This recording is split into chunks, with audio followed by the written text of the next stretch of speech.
আসসালামু আলাইকুম রহমতুল্লাহ।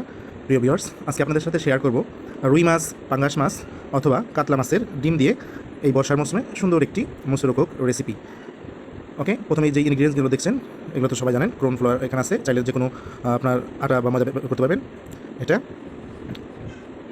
এরপরে দেখছেন আপনার এখানে মাছের ডিম নেওয়া হয়েছে। আপনারা যে যে মাছের ডিম পছন্দ করেন, মাছের ডিমের সাথে আমরা কিছু নিয়েছি আলু, মেশ পটেটো যেটাকে বলে, আলু নিয়েছি, এখানে মরিচের কিছু কুচি এবং পেঁয়াজ কুচি, পরিমাণ মতো ঝাল আপনারা দিয়ে নেবেন। এরপর আপনারা এখানে অ্যাড করতে পারেন কিছু মশলা, যেমন এখানে কিছু হলুদের গুঁড়া এবং মিক্স করতে পারেন কিছু অন্যান্য মশলা, সাথে পরিমাণ মতো লবণ। এর পরবর্তীতে আপনার সবগুলো সুন্দর করে এভাবে মিশিয়ে নেবেন, একটা বলের মতো বানালেন বড় একটা। এই বলকে আবার সুন্দর করে আপনার বিভিন্ন শেপে দিতে পারেন। আমরা আজকে এটা 4 কোণা একটা শেপ দিয়েছি। সবগুলোকেই আপনার বিভিন্ন বিভিন্ন শেপে দিতে পারেন। এভাবে সবগুলোকে আপনারা এরকম করে নেবেন। পরবর্তীতে যেটি আছে, আমরা ক্রোন ফ্লাওয়ার অথবা নর্মাল আটার সাথে একটু মিক্স করে নিচ্ছি। এই আটাটা আপনার পানি দিয়ে মিক্স করতে পারেন অথবা তেল দিয়েও কিন্তু মিক্স করতে পারেন। ওকে, এরপরে সেখানে ফেলে দেওয়ার পরে এটা এরপর আমরা ব্রেড ক্রামের সাথে এটা কিন্তু মিক্স করে নিয়েছি।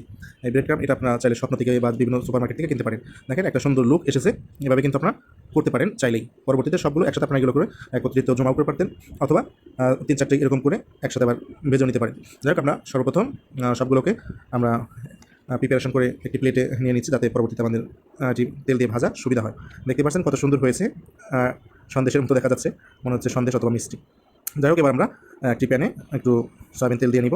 আপনারা চাইলে ননস্টিকেও ব্যবহার করতে পারেন, নর্মাল আপনার কড়াইতেও এটি ভাজতে পারেন। আমরা নর্মাল কড়াইতেই ভাজবো এবার।